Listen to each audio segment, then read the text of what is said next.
Okay, if that leads right into my someone from 1994 woke up today in 2024, what college football team would shock them the most? And the first thing I said was Nebraska. They were in the middle of their glory. They were in their amazing dynasty. Yeah, I said Miami. There's another one. Yeah, those two. Craig, anyone for you? No, the Nebraska thing makes me realize that's another team on the defensive rankings that should have been on. I think the defensive rankings at least noted somewhere in the top 25 because they ought to be pretty darn good defensively. But that's one that you go like, how's Colorado here? You know, like that's one of the, so that, you said Nebraska, that just clicked in my head because that was another one I think that most people glommed onto. Difference now between now and 1984. Either they're like incredibly more relevant than they were, and or they were dominant, Nebraska, Miami, etc. And now they're just Miami's obviously getting better. Nebraska doesn't know, and they're not even a part of the discussion, at least, or haven't been. How about this one, Paul? You mentioned A&M. I think Baylor would have surprised some people up until about now. Oh my God, they were at the start of a. If we had done this in like 2014, people would have been like, "What?" No, but even if somebody like you told them like, "Hey, by the way, people are going to hate playing Boise State." Yeah, they're going to be like, "Yep, what? Like, why? Did you even know there was a Coastal Carolina?" Yeah, exactly. Like they're going to Boise State's going to schedule teams and play them. Home away, like sometimes 2 times at their place. Oregon's going to go in there and lose, 5 years or 6 years from now, whenever that was when LeGarrette Blount, had the fight after the game. They're gonna go to places that you would never expect them to and win road games in non-conference, and then they're gonna beat Oklahoma in a Fiesta Bowl on a Statue of Liberty play. You'd have been like, is cocaine legal in this era? Like, what's going on? I would say that I think another one that would surprise when you say Baylor, if you went like, oh, by the way, Baylor won the Sugar Bowl and beat Ole Miss a couple years ago. Like, well, one, why is a Big 12 team playing in that? Yeah. 2, that's a great point.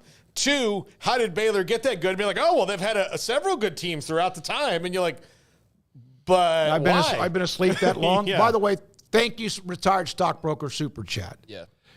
Texas A&M, we brought up 1994, and what I mentioned with Dennis Dodd and the forfeiture, A&M that year was 10-0-1. Mm-hmm. They were on NCAA probation, and they were not eligible for a bowl game. Auburn was 9-1-1. They were not a part of even, they were back on television, but they were still a part of a bowl ban. It was another year where they could not play in a bowl game, so they only played 11 games. So that you think about some of the penalties you see now, a TV ban, that happened.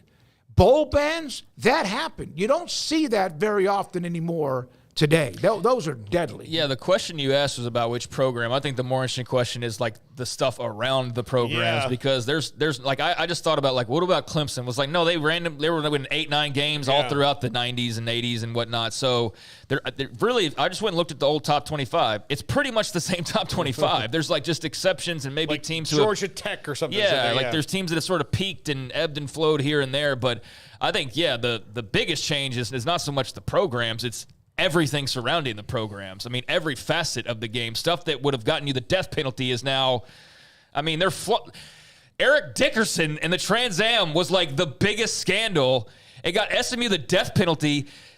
I don't want to use Texas for every example of cars, but they got Lambos rolling out in the parking lot welcoming recruits and a dealership deal with, Bijan Robinson a couple years ago that's now, I guess, carried over to the rest of their team. So, that's the stuff to me where it's just like, wow, if you had told somebody after the Eric Dickerson story that 30, 40 years later, you were just going to have Lambos lined up on recruiting visits and a pretty good likelihood that if you're one of the 5 stars visiting, you'll have a lease for one of those when you go to Austin or to wherever else is offering those types of things.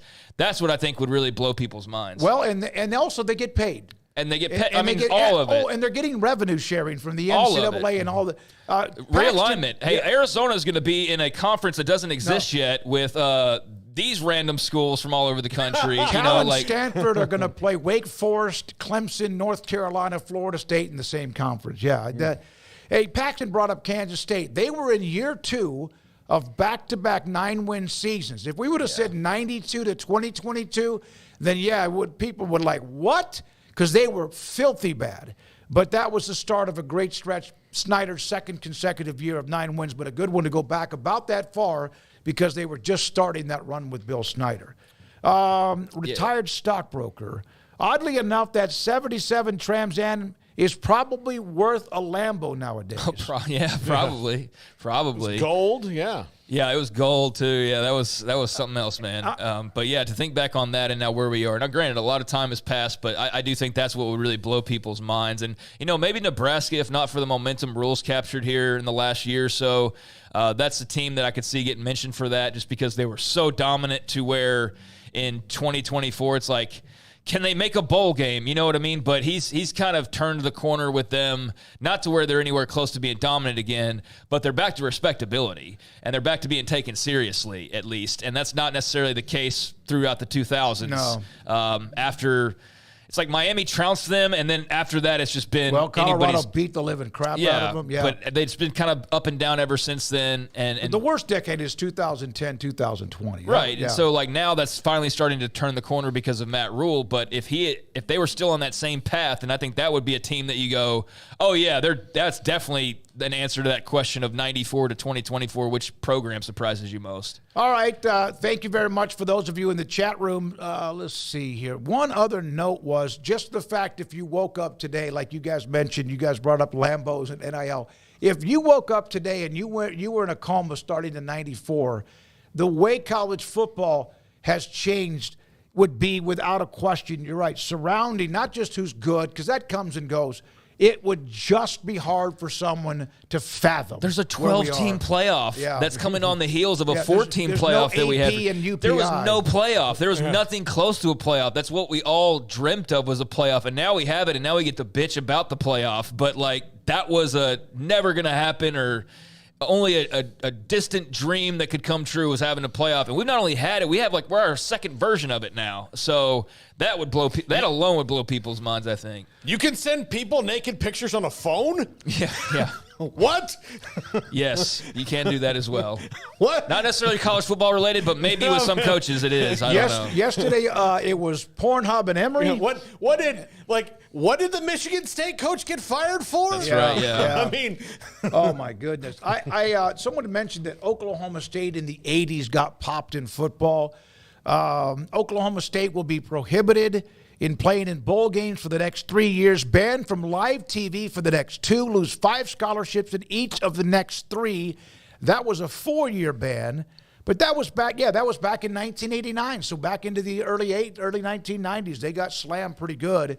About the time, it would have been after Jimmy Johnson was there. He was already into Miami and with the Cowboys by that specific time. Yeah, I think in terms of your first talking point with the NCAA rules and cooperating with them, I mean, to each their own. To me, that's a story that's of somewhat interest, but I think it'll just be a case-by-case basis. I don't think that that's something that's breaking news, top of the headlines necessarily, but it is interesting because they are, just like all of these schools, just like everybody involved, wading into uncharted waters and still trying to maintain. They're like, hey, we're the NCAA. We do have some authority, right? We do have the power to punish, and we have the power to do this, and we've seen teams be very flippant, and we've seen teams be fully cooperative, and it's paid off in some cases, maybe in others it hasn't, but I think that'll just be, I guess, the determination of the schools, and maybe you just play it safer than sorry, and you cooperate and take your chances there. But that probably is the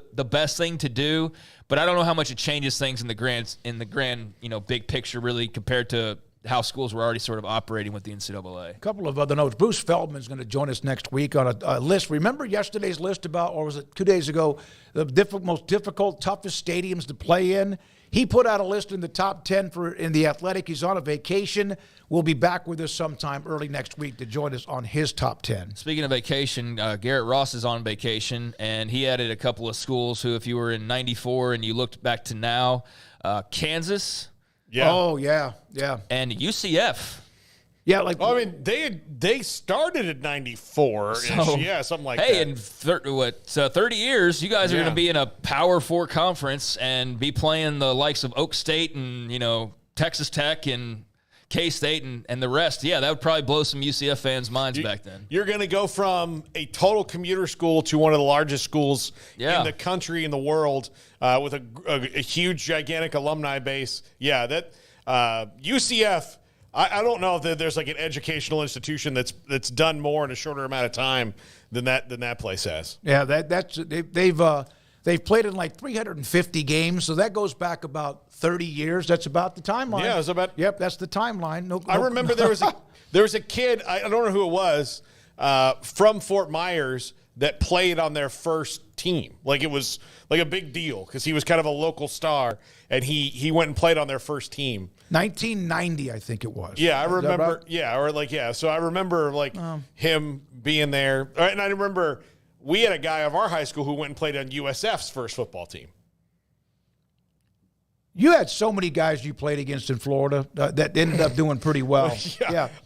Travis Henry and Edrin James were the biggest ones. The Grammaticas, Martine and Bill Grammatica. Yeah. Automatica Grammatica. Yeah. My favorite story about the Grammatica family, their dad was absolutely nuts, like an absolute nutso.